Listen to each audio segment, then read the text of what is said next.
اپنا نعرہ بلند کریں گے یا رسول اللہ. اپنا نعرہ نعرہ رسالت، نعرہ رسالت، نعرہ رسالت. الحمدللہ رب العالمین والعاقبۃ للمتقین والصلاة والسلام علی سید الانبیاء والمرسلین وعلی آلہ واصحابہ الطیبین الطاہرین. اما بعد فاعوذ باللہ من الشیطان الرجیم. بسم اللہ الرحمن الرحیم. ان الذین آمنوا وعملوا الصالحات اولئک هم خیر البریہ. صدق اللہ العظیم. قابل قدر علماء ذوی الاحترام، سادات کرام، حاضرین و ناظرین، السلام علیکم ورحمۃ اللہ وبرکاتہ. وعلیکم السلام ورحمۃ اللہ وبرکاتہ. میرے پیارے آقا صلی اللہ تعالی علیہ وسلم کے پیارے دیوانوں، جس آیہ کریمہ کی تلاوت کا میں نے شرف حاصل کیا، اس سے متعلق کچھ معروضات پیش کرنے سے پیشتر آقا کریم رؤوف الرحیم علیہ التحیۃ والتسلیم کی بارگاہ بے کس پناہ میں جس طریقے سے میں پڑھاؤں، عقیدت و محبت میں ڈوب کر اسی طریقے سے درود و سلام کا نذرانہ پیش کریں. الصلاۃ والسلام علیک یا رسول اللہ. السلام علیکم یا رسول اللہ. الصلاۃ والسلام علیک یا حبیب اللہ. الصلاۃ والسلام علیک یا حبیب. الصلاۃ والسلام علیک یا نبی اللہ. السلام علیک یا نبی. الصلاۃ والسلام علیک یا نور اللہ. الصلاۃ والسلام علیک یا نبی. وعلی آلک و اصحابک یا حبیب اللہ. آلک و اصحابک صلی اللہ تعالی علیہ وآلہ وسلم. میرے پیارے آقا صلی اللہ تعالی علیہ وسلم کے پیارے دیوانوں، یہ ہے تو سنی اجتماع، اس میں کوئی شک نہیں ہے، لیکن آپ نے سنی دعوت اسلامی کے سنی اجتماع کو دیکھا ہے، اس اجتماع کا رنگ جدا ہوتا ہے. اس اجتماع میں آنے والوں کی سنجیدگی ہوتی ہے، اس اجتماع کے اندر سنجیدہ گفتگو ہوتی ہے، اور اس اجتماع کے اندر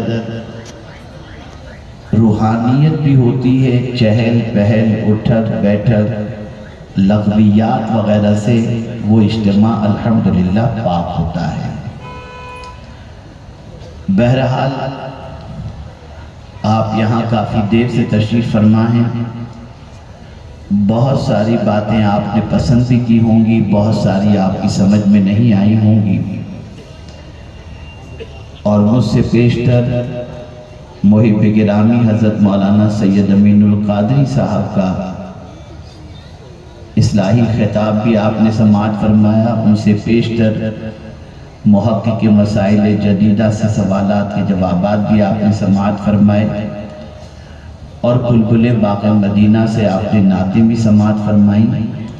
میں تھوڑی دیر کے لیے آیا ہوں، اس لیے کہ میری عادت ہے میں کسی پر بوجھ بننا نہیں چاہتا، اور نہ ساتھی ساتھ نہ سننے والوں کی کیفیت ہو تو اس میں اللہ اور اس کے رسول کی باتوں کو سنانے کی کوشش بھی نہیں کرتا.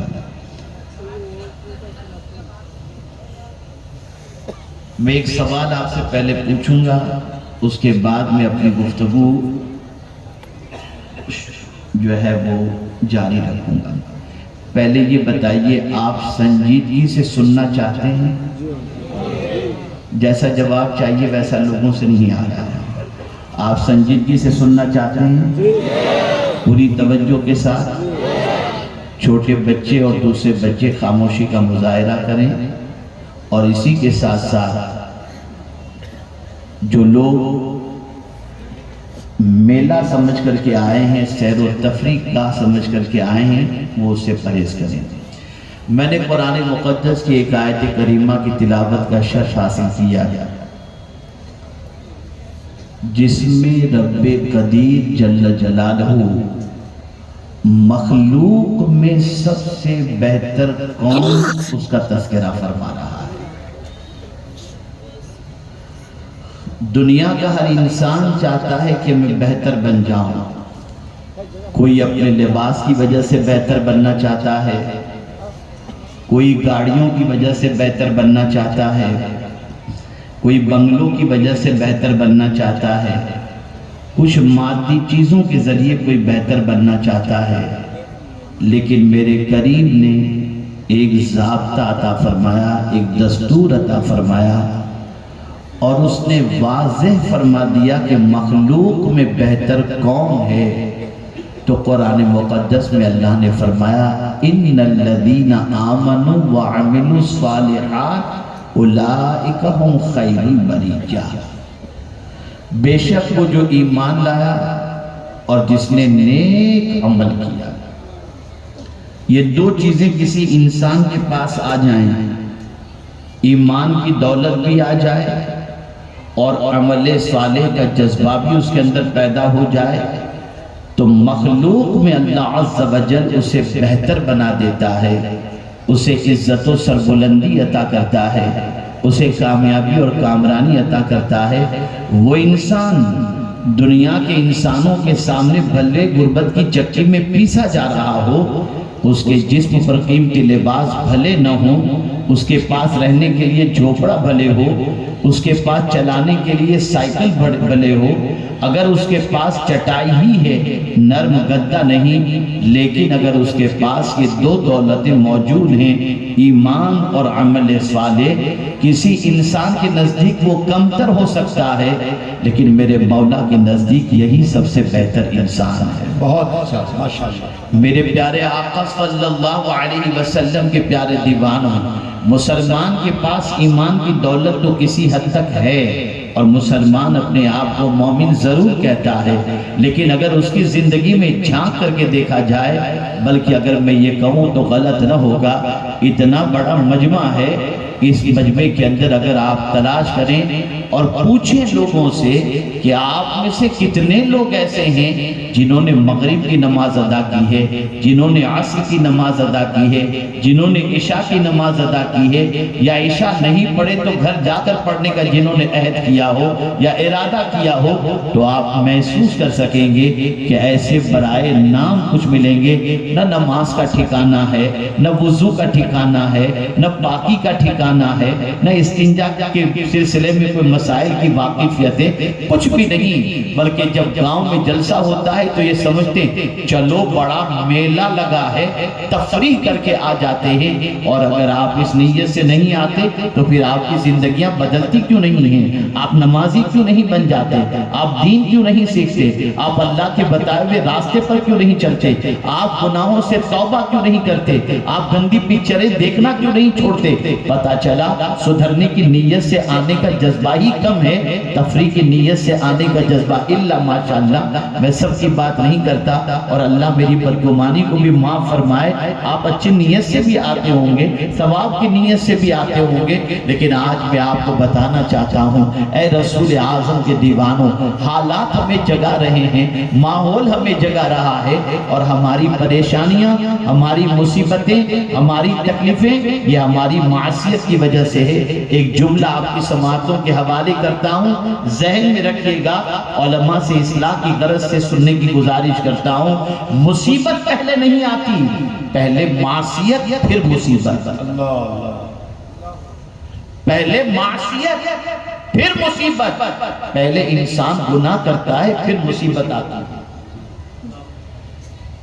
قرآن کہتا ہے ما اصابک من مصیبت فبما کسبت ایدیکم، تم کو جو مصیبت پہنچتی ہے وہ تمہارے ہاتھوں کی کمائی ہے۔ اللہ اکبر۔ اسی زمین پر جب عبادت کرتے تھے، اسی زمین پر جب سجدہ ریز ہوتے تھے، اسی زمین پر جب اللہ کا ذکر کرتے ہوئے چلتے تھے، اسی زمین پر رات کے سناٹے کے اندر اللہ کو منانے کی اور توبہ استغفار کرنے کی عادت تھی، تو مسجد کے دروازے پر غیر مسلم پانی کا گلاس لے کر کھڑا ہوتا تھا اور کہتا تھا یہ نمازی ہے، پڑھ کے دم کر دے گا تو میرے گھر کا مریض کو شفا نصیب ہو جائے گا۔ لیکن آج ہماری سوچ بدل گئی، ہماری فکر بدل گئی، ہماری عادتیں بدل گئی، ہمارے نظریات بدل گئے، ہماری زندگی کی روش بدل گئی۔ نتیجتاً آج ہم جہاں کھڑے ہیں دنیا اسے اچھی طریقے سے محسوس کر رہی ہے۔ اگر آپ سوسائٹی کے اندر بہتر انسان بننا چاہتے ہیں، آپ اگر معاشرے کے اچھے انسان بننا چاہتے ہیں اور اللہ کے نزدیک بہتر بننا چاہتے ہیں، اللہ کی مخلوق کے اندر بہتر بننا چاہتے ہیں، تو میرے کریم نے ایک ضابطہ عطا کیا، ایمان اور عمل صالح، مومن بن کر کے جیو اور نیک عمل کرو۔ یہ دو چیزیں اگر تم اختیار کر لو گے تو یہ کسی اور کا وعدہ نہیں، یہ معبود برحق کا وعدہ ہے۔ اولئک هم خیر البریہ۔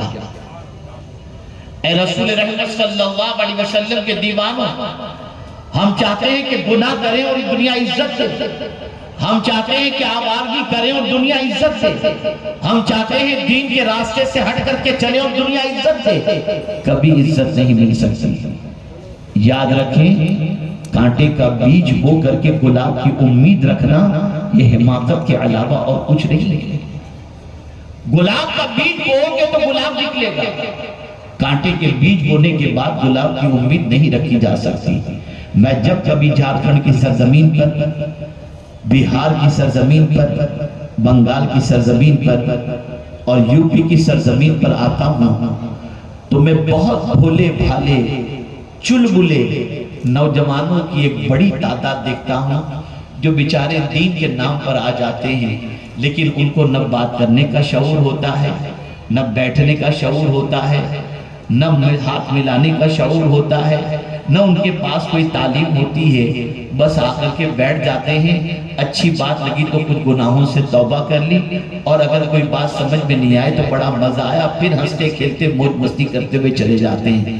آج ایک واقعہ میں آپ کو سنانا چاہتا ہوں، خاص طور پر میرے ان نوجوان بچوں کو جن کی عمر بہت کم ہے۔ آپ انقلاب لا سکتے ہو، آپ معاشرے میں تبدیلی لا سکتے ہو، آپ معاشرے کو سنوار سکتے ہو۔ کیسے؟ میں آپ کو بنگال کا ایک واقعہ میرا اپنا بتاؤں۔ میرے ایک دوست ہیں مفتی صاحب، انہوں نے بڑی ریکویسٹ کی مجھے کہ آپ میرے یہاں چلیں۔ میں عمومی طور پر بہت سارے اس قسم کے علاقوں سے تھوڑا سا ڈرتا ہوں، گھبراتا ہوں، لیکن ان کے اصرار پر میں ان کے علاقے میں گیا۔ ایئرپورٹ پر وہ ریسیو کرنے آئے تھے، ساتھ چلے، 2-2.5 گھنٹے کا سفر تھا۔ جب ان کے گاؤں میں ہم پہنچتے ہیں تو گاؤں میں انٹر ہوتے ہی ایک اچھی عمارت تھی، انہوں نے وہ عمارت بتائی، بولے حضرت یہ عمارت دیکھ لیجیے آپ۔ میں دیکھا، بولے حضرت یہ اسکول ہے۔ میں نے کہا ماشاءاللہ، آپ کے چھوٹے سے گاؤں میں اتنا بڑا اسکول؟ بولے ہاں۔ پھر اس کے بعد قیام گاہ پر پہنچے، چائے ناشتہ ہوا اور پھر گفتگو کا سلسلہ شروع ہوا۔ میرے بچوں غور سے سنو، کان کھول کر کے سنو، اچھی طریقے سے سنو۔ مفتی صاحب نے کہا کہ حضرت جو عمارت آپ نے دیکھی نا، وہ اسکول جو آپ نے دیکھی؟ میں بولا ہاں۔ آپ کو معلوم ہے کس نے بنائی؟ میں نے کہا نہیں۔ کہا جس کمیٹی نے آج آپ کو بلایا ہے اس کمیٹی کے 200 ممبر ہیں، جس میں سے 20 ایسے ممبر ہوں گے جو کوئی اچھا کام کرتے ہیں۔ مثال کے طور پر کوئی پی یو پی کا کام کرتا ہے، کوئی فرنیچر کا کام کرتا ہے، اس طریقے کے 20 لوگ ہوں گے، اور 180 یا غالباً 160 ممبر ایسے ہیں جو بڑے شہروں کی ہوٹلوں کے اندر برتن صاف کرتے ہیں۔ 200 ممبروں کی وہ جماعت، وہ کمیٹی، جس میں سے 160 یا 180 بچے بنگلور، ممبئی، کلکتہ، دہلی، وہاں کی ہوٹلوں کے اندر برتن صاف کرتے ہیں. ان 200 بچوں نے مل کر یہ اسکول بنایا ہے. میں نے کہا ان بچوں کے دل میں اسکول کی تڑپ کیسے پیدا ہوئی؟ اب مفتی صاحب کا جواب سنیے. انہوں نے جواب میں کہا کہ حضرت یہ جب سیٹھوں کے بچوں کو ہوٹل میں آتا دیکھتے تھے نا تو ان کا دل اندر سے اڑتا تھا اور یہ سوچتے تھے کہ کیا ہمارے بیٹے بھی ان کے بیٹے جیسے بن سکتے ہیں. تو ذہن میں ان کی بات آئی اگر ہمارے بچوں نے علم حاصل کر لیا تو ان کے بچے جیسے بن سکیں گے، اور اگر جاہل رہے تو ہماری طرف برتن صاف کرتے رہیں گے. ان سب لوگوں نے قطرہ قطرہ جمع کیا اور آج یہ بہترین اسکول انہوں نے تعمیر کیا ہے. اور آج اس اسکول کے اندر سینکڑوں بچے پڑھ رہے ہیں جو آگے چل کر کے بہترین علم کے زیور سے آراستہ. میرے بچوں تم بھی اپنی سوچ بناؤ، تم بھی معاشرے کے اچھے بچے بنو، تم بھی سوسائٹی کے اچھے انسان بنو. تمہارے اندر بھی ایک جذبہ ہونا چاہیے. تمہارے پاس بھی دل ہے، تمہارے پاس بھی دماغ ہے، تمہارے پاس ایمان کی دولت ہے. صرف کمی ہے تو اس چیز کی کہ تمہارے پاس کوئی گائیڈ لائن نہیں، تم کو کوئی سنبھالنے والا نہیں، تم کو کوئی سنوارنے والا نہیں. اپنی مرضی سے بڑے ہو رہے ہو، ماں باپ پڑھے لکھے نہیں، اور اپنی مرضی سے بڑے ہونے کے بعد اپنی مرضی سے چل رہے ہو اور اپنی مرضی سے جی رہے ہو. تمہیں یہ شعور نہیں ہے کیا چیز اچھی اور کیا چیز بری. لیکن آؤ میں تمہیں ایک دعوت دیتا ہوں، ایک فکر دیتا ہوں. تم سنی دعوت اسلامی کے ماحول سے وابستہ ہو جاؤ. تم اپنے آپ کو دینی تعلیم سے آراستہ کر لو، تم اپنے آپ کو دنیاوی تعلیم سے آراستہ کر لو. یاد رکھو ایک دن تم دیکھو گے کہ تم بھی یہاں بیٹھے ہوگے یا کسی بلندی پر بیٹھے ہوگے اور دنیا تمہارا استقبال کر رہی ہوگی، دنیا تمہارا ویلکم کر رہی ہوگی. اس کے لیے کوئی سرمایہ کی ضرورت نہیں ہے. 2 چیزیں اپنی زندگی میں اختیار کر لو، ایمان اور عمل صالح. جب یہ 2 چیزیں تم اختیار کر لو گے تو اللہ عز و جل نے فرما دیا تم مخلوق کے اندر سب سے بہتر بن جاؤ گے. آپ جانتے ہیں میرے پیارے آقا صلی اللہ تعالی علیہ وسلم کے پیارے دیوانوں، ایمان کتنا بڑا سرمایہ ہے، ایمان کتنی بڑی طاقت ہے. قرآن کہتا ہے فَمَنْ يَكْفُرْ بِالطَّاغُوتِ وَيُؤْمِنْ بِاللَّهِ فَقَدِ اسْتَمْسَكَ بِالْعُرْوَةِ الْوُثْقَىٰ لَا انفصام لَهَا. جس نے شیطان کا انکار کیا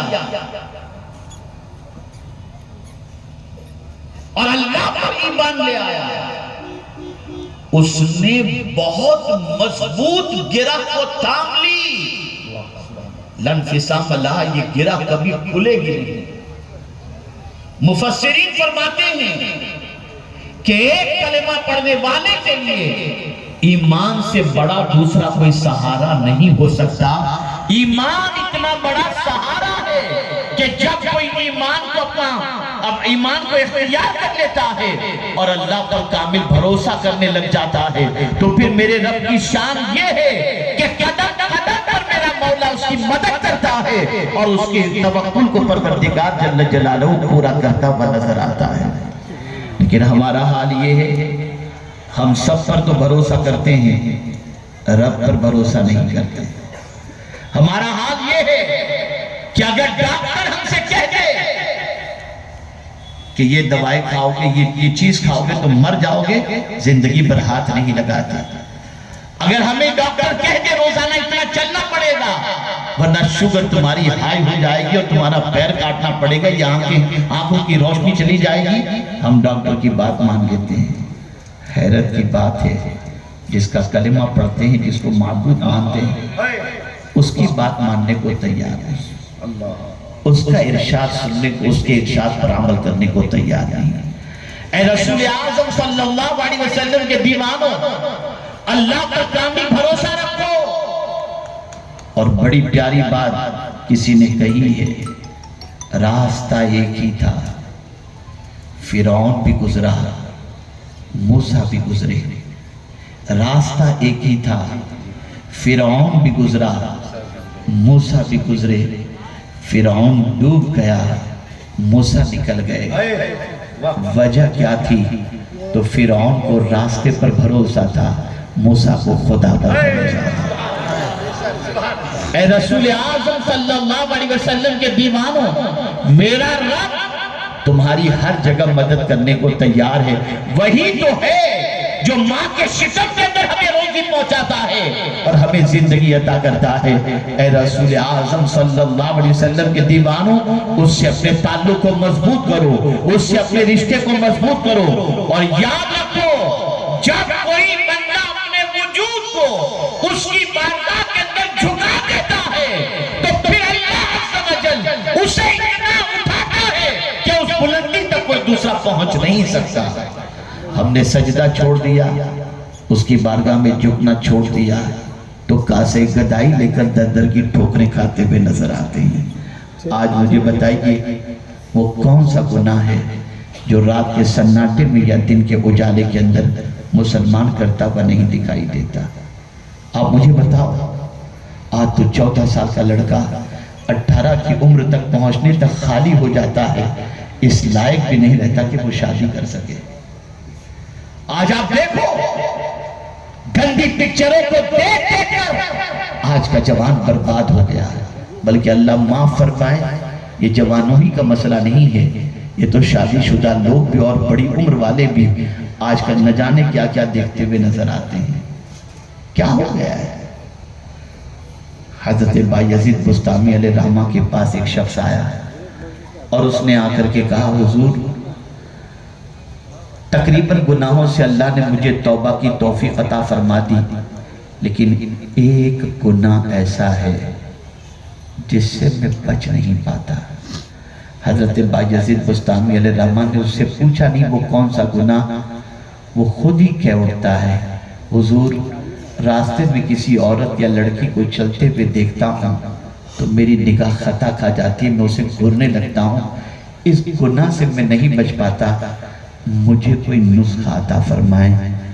وہ بزرگ حضرت بایزید بسطامی علیہ رحمہ نے جواب میں ارشاد فرمایا، بیٹے ایک نسخہ تجھے دیتا ہوں، اور وہ یہ ہے جب تیرا نفس تجھے کسی حرام چیز کو دیکھنے کے لیے ورغلائے اور شیطان تجھے ورغلائے تو یہ تصور ذہن میں رکھنا، تو اسے دیکھ رہا ہے اور تیرا خدا تجھے دیکھ رہا ہے۔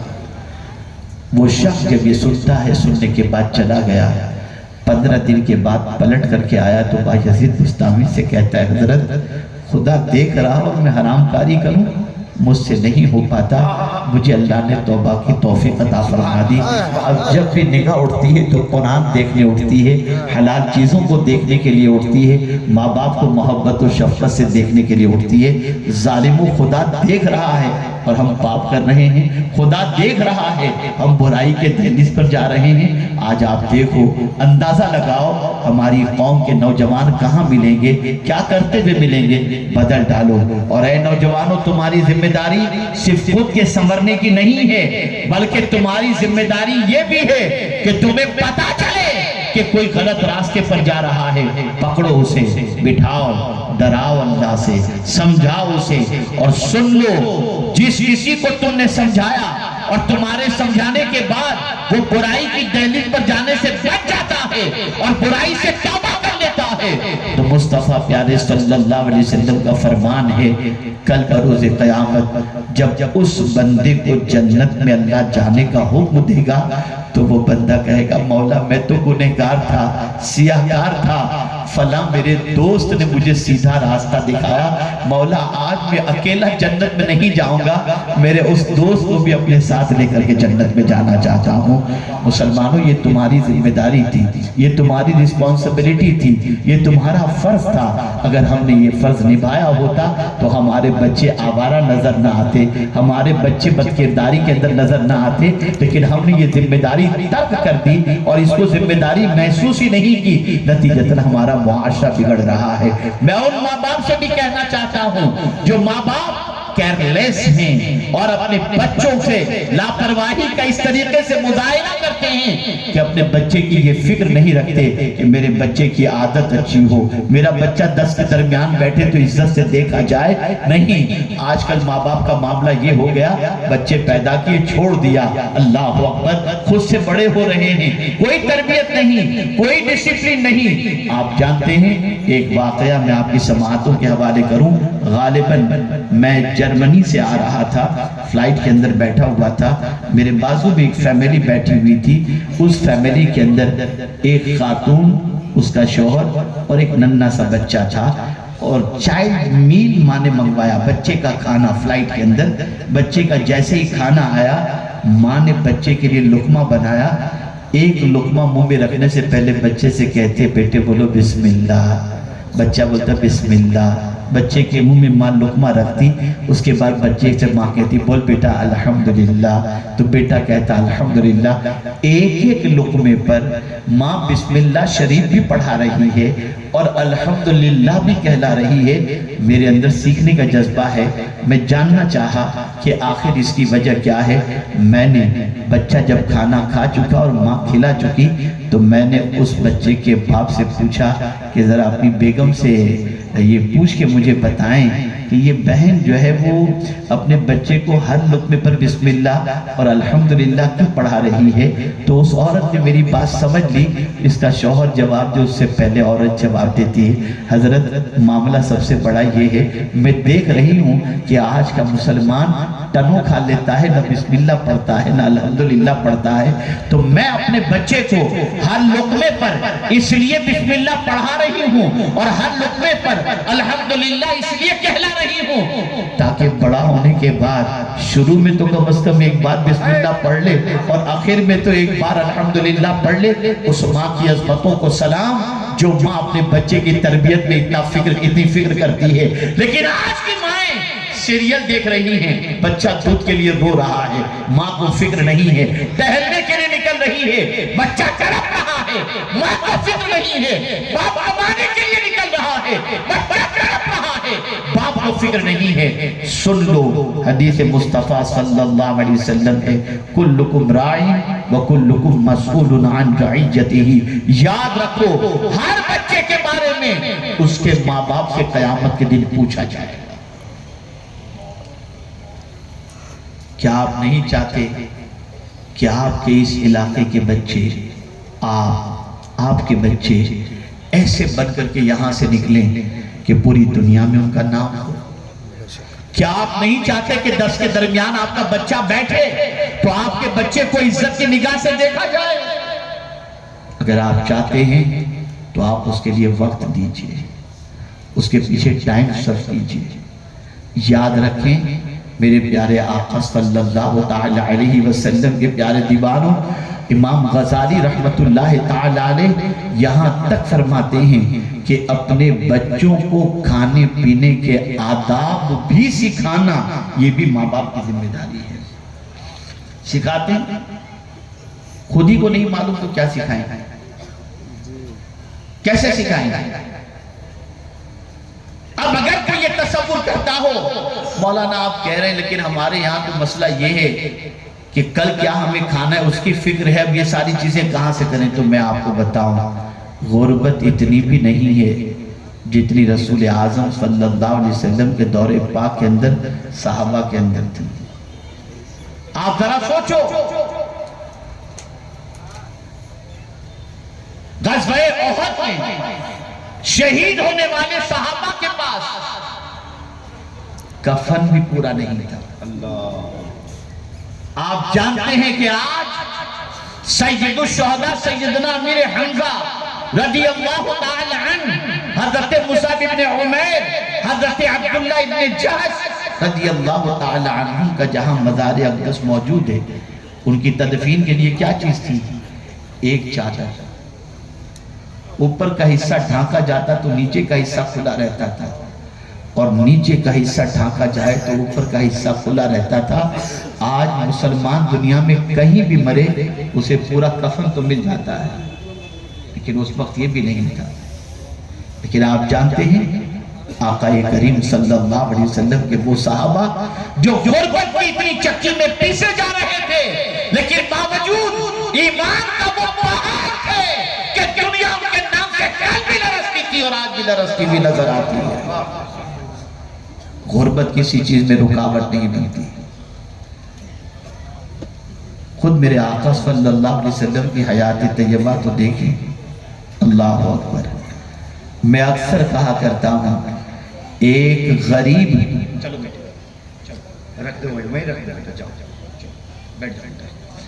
ایک مرتبہ درود شریف پڑھیں، اللہم صلی علی سیدنا و مولانا محمد معدن الجود والکرم وآلہ وصحبہ وبارک وسلم۔ ایک غریب باپ اپنی بیٹی کو بیاہ کر گھر سے رخصت کرنا چاہے اور وہ یہ سوچے کہ میں نبی کی سنت پر عمل کرتے ہوئے اپنی بیٹی کو رخصت کروں، خدا کی قسم دنیا میں آج ایسا کوئی بھی انسان نہیں ملے گا جو نبی کی سنت کے مطابق اپنی بیٹی کو بدا نہ کر سکتا۔ وہ رسول رحمت صلی اللہ علیہ وسلم جن کی لہتے جگر خاتون جنت، کون رسول اعظم؟ مالک کونین، گو پاس کچھ رکھتے نہیں، دو جہاں کی نعمتیں ہیں ان کے خالی ہاتھ میں، جنت ان کی، جنت کی نعمتیں ان کی۔ وہ اگر چاہیں تو اپنی بیٹی کے لیے حور کو زمین پر خدمت کے لیے اتار کر پیش کر سکتے ہیں، لیکن بیٹی آتی ہے ہاتھ میں چھالے پڑے ہوئے ہیں، سرکار گھر کا کام کرتے کرتے تھک جاتی ہوں، یہ دیکھیں نا میرے ہاتھ، کوئی کنیز مجھے دے دیں تاکہ میرا ہاتھ بٹائے اور خدمت میں میرا ساتھ دے۔ قربان چاہیے میرے آقا کو اپنا غریب امتی یاد آ گیا کہ کل میرا غریب امتی اگر اس کی بیٹی بھی اس کے پاس آئے گی اور آ کر کے کہے گی ابا جان مجھے کوئی کام والی دے دیجئے، میں گھر کا کام کرتے کرتے تھک جاتی ہوں، اگر آج میں نے میری بیٹی کو کنیز دے دی تو میرے امتی کو بھی اپنی بیٹی کو میری سنت پر عمل کرتے ہوئے کوئی کام والی دینی پڑے گی۔ لیکن اگر میرے امتی کے پاس یہ نہیں ہوا تو کیا ہوگا؟ تو کیوں نہ میری بیٹی کو میں ایسی چیز دے دوں کہ میرا غریب امتی بھی اپنی بیٹی کو دے سکتا ہو۔ فوراً خاتون جنت سے فرمایا بیٹی اگر تم کام کرتے کرتے تھک جاتی ہو نا تو سنو 33 بار سبحان اللہ پڑھ لو، 33 بار الحمدللہ پڑھ لو اور 34 بار اللہ اکبر پڑھ لو، تمہیں تھکان نہیں لگے گی۔ آپ مجھے بتائیے ایک غریب باپ اپنی بیٹی کو دینا چاہے تو یہ دے کر رسول اعظم کی سنت پر عمل کر سکتا ہے۔ ہم کیوں حضور کی زندگی کو بھول گئے؟ ہم آقا کریم صلی اللہ علیہ وسلم کی حیات طیبہ کو کیوں پسے پوچھ میں ڈال دیا اور ہم نے اپنی زندگی کو تعیشات کے اندر کیسے گرفتار کر دیا؟ بدلو اپنی سوچ کو۔ میں آپ سے کافی امیدیں وابستہ رکھتا ہوں، مجھے کافی توقعات آپ سے ہیں، اور اب تو الحمدللہ یہاں پر ایک ایسا ادارہ بھی قائم ہو چکا ہے جس ادارے کے اندر تعلیمی معیار اتنا بلند ہے کہ مستقبل بڑا تابناک نظر آتا ہے۔ مولانا اظہر صاحب جو ہے ماشاءاللہ جو ہمارے دین محمد بھائی کے بھتیجے ہیں، جو ادارہ انہوں نے قائم کیا ہے تعلیمی معیار بہت اسٹرانگ ہے۔ اللہ عز و جل انہیں کامیابی سے ہمکنار فرمائے اور ان کے مستقبل کو تابناک بنائے۔